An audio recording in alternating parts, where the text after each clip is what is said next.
ان پر تنقید کا حق آپ کو حاصل ہے، ان سے اختلاف کا حق آپ کو حاصل ہے. وہ حاکم مطلق نہیں ہے، وہ عامر نہیں ہے. آپ کو معلوم ہے کہ حضرت عمر پر ان کے کرتے کے اعتبار سے جو ہے وہ تنقید ہو گئی تھی.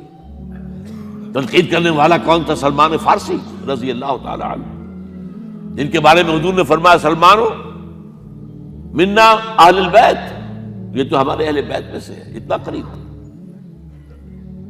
حضور حضرت عمر خطبہ دے رہے ہیں اور وہ کہتے ہیں کھڑے ہو کر لا سمع ولا طاعہ، نہ سنیں گے نہ اطاعت کریں گے. کلمہ بغاوت ہے. تو کوئی ناگواری کا احساس نہیں. مجمع عام میں بات ہو رہی ہے. کیوں کیا بات ہے؟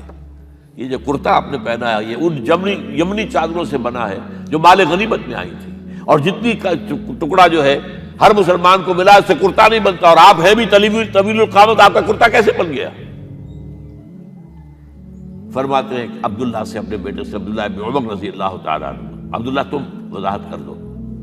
وہ کھڑے ہو کے کہتے ہیں نہ میرا کرتا بن رہا تھا نہ ابا جان کا، میں نے اپنے حصے کا کپڑا ابا جان کو دیا ہے، اس سے یہ کرتا بنا. الآن نسمع ونطیع، بس اب اس کے بعد آپ فرمائیے، آپ جو کہیں گے سنیں گے اور اطاعت کریں گے. یہ متوازن نظام، نہ ڈکٹیٹریت ہے کہ کوئی بول نہیں سکتا. تم اور حاکم وقت پر تنقید کر رہے ہو اور بربرا کر رہے ہو. ایک عورت پکڑ لیتی ہے حضرت عمر کو رضی اللہ تعالی عنہ. حضرت عمر نے آرڈیننس نافذ کر دیا تھا کہ اتنے سے زیادہ، اتنی رقم سے زیادہ مہر نہیں رکھا جا سکتا. کہ عمر تم کون ہوتے ہو ہمارے حق کے اوپر پابندی لگانے والے؟ جب قرآن میں ہے وَآتَيْتُمْ إِحْدَاهُنَّ قِنْطَارًا، چاہے تم نے اپنی کسی بیوی کو ڈھیروں سونا دیا ہو تب بھی طلاق کی شکل میں واپس نہیں لے سکتے. قنطار کہہ رہا ہے، آپ کون روکنے والے؟ اور حضرت عمر فرماتے ہیں آج ایک عورت نے عمر کو دین سکھایا، آرڈیننس واپس. اسی طریقے کا معاملہ حضرت عمر کا یہ اجتہاد تھا کہ یہ جو زمینیں اتنی بڑی بڑی جو ہے سواد، عراق، ایران، مصر سب فتح ہو گئے، چند ہزار صحابہ. اب مطالبہ یہ تھا کہ یہ مال غنیمت ہے ہمارے اندر تقسیم کر دیجیے. جیسے حضور نے غزوہ خیبر میں جو زمینیں تھیں یہودیوں کی وہ مجاہدین میں تقسیم کر دی تھی. دلیل موجود، دلیل بھی سنت رسول سے ہے صلی اللہ علیہ وسلم. حضرت عمر کی حکمت کچھ اور کہہ رہی ہے. یہ بات تو میں اپنے انداز سے کہہ رہا ہوں کہ اگر ایسا ہو گیا تو تاریخ انسانی کی سب سے بڑی جاگیرداری قائم ہو جائے گی. کتنے بڑے بڑے رقبے جو ہے صحابہ کو مل جائے گا. لیکن انہوں نے جو بات بیان کی وہ یہ تھی اگر یہ سارا تقسیم ہو گیا تو بعد میں آنے والوں کے لیے کیا رہے گا، اور جو فوجیں اب ہمیں پورے نظام کے لیے رکھنی پڑے گی ان کو کون سپورٹ کرے گا، ان کے لیے کہاں سے خرچہ آئے گا. تو انہوں نے طے کیا کہ یہ مال جو ہے مال فے ہے، یہ بیت المال کا ہے. جو مال غنیمت ہے وہ صرف وہ ہوگا جو عین محاذ پر حاصل ہوا ہے. ہتھیار ہیں یا بھیڑیں بکریاں ہیں یا اور جانور ہیں، یا وہاں پر جو پکڑے جائیں گے قیدی وہ غلام ہوں گے، وہاں پر اگر عورتیں ہوں گی پکڑی جائیں گی، کنیزیں ہوں گی. یہ نہیں کہ پورے ملک جو ہے وہ غلام بنا دیے جائیں اور پورے ملک کی جو زمینیں تقسیم کر دی جائیں. بعض صحابہ کھڑے ہو گئے نہیں. اب حضرت عمر نے ٹریبونل قائم کیا ہے. 5 صحابہ اوس میں سے، 5 خزرج میں سے بیٹھ جائیے. وہاں اپنا بھی وہ پیش کیا نقطہ نظر، باقی انہوں نے بھی کیا. وہ ٹریبونل نے فیصلہ کیا کہ عمر کی رائے صحیح ہے رضی اللہ تعالیٰ. یہ نظام سید القوم خادمہم، یہ اگر کوئی کہتا، اگر یہ مثالیں نہ ہوتی تو کہتے کیا تمہارا دماغ خراب ہوا ہے، یہ شاعری تو تم نے اچھی کر دی ہے. سید القوم خادمہم کبھی ہوا ہے؟ لیکن عمر نے بن کے دکھایا ہے. رات کے گشت پر ہے اور ایک عورت کے کراہنے کی آواز آئی ہے. معلوم ہوا کہ درد ذہن میں مبتلا ہے اور کوئی اس کے اٹینڈ کرنے والی کوئی خاتون نہیں ہے. گھر سے گئے ہیں، فرسٹ لیڈی اپنی اہلیہ کو لے کر آئے ہیں، انہوں نے اٹینڈ کیا ہے.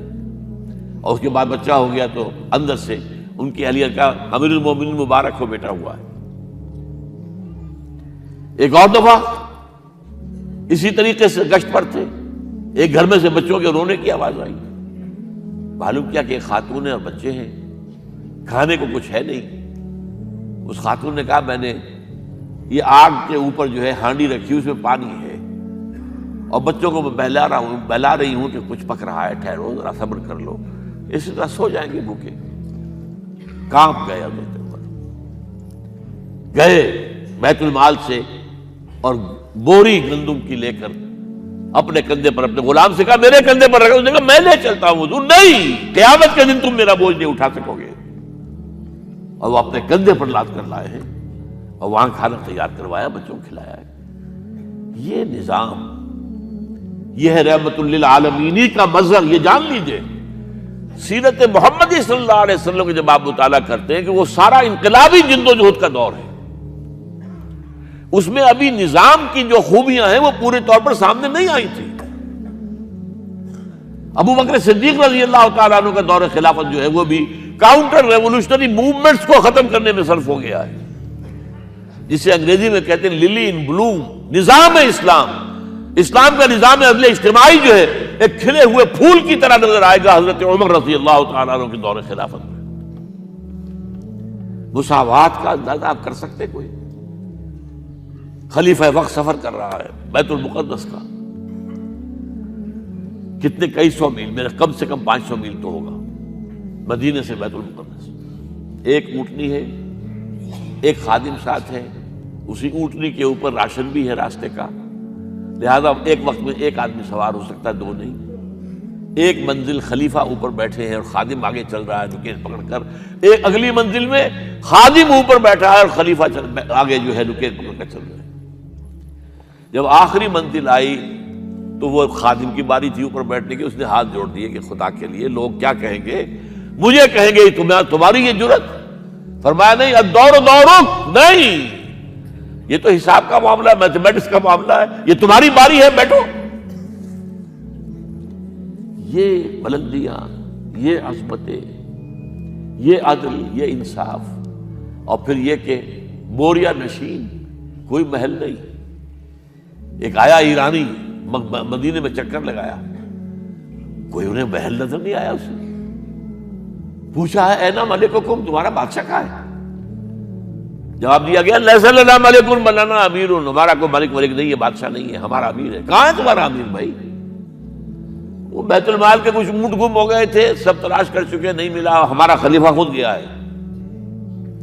کسی کو ساتھ لے کر گیا ہوگا آئیڈینٹیفیکیشن کے لیے، تو دیکھا دوپہر ہو گئی تھی، دھوپ تیز ہو گئی تھی، حضرت عمر اپنے درے کو اپنے گردن کے نیچے رکھ کر ایک درخت کی چھاؤں میں آرام کر رہے تھے۔ نہ کوئی باڈی گارڈ ہے، نہ کوئی محافظ ہے۔ انہیں وہی کھڑے ہو کر کہا اے عمر، تم انصاف کرتے ہو تو تمہیں کوئی ڈر نہیں ہے، اور ہمارے بادشاہ خون پیتے ہیں لوگوں کا، وہ کانپتے رہتے ہیں، انہیں اونچی اونچی فصیلیں چاہیے، بڑے بڑے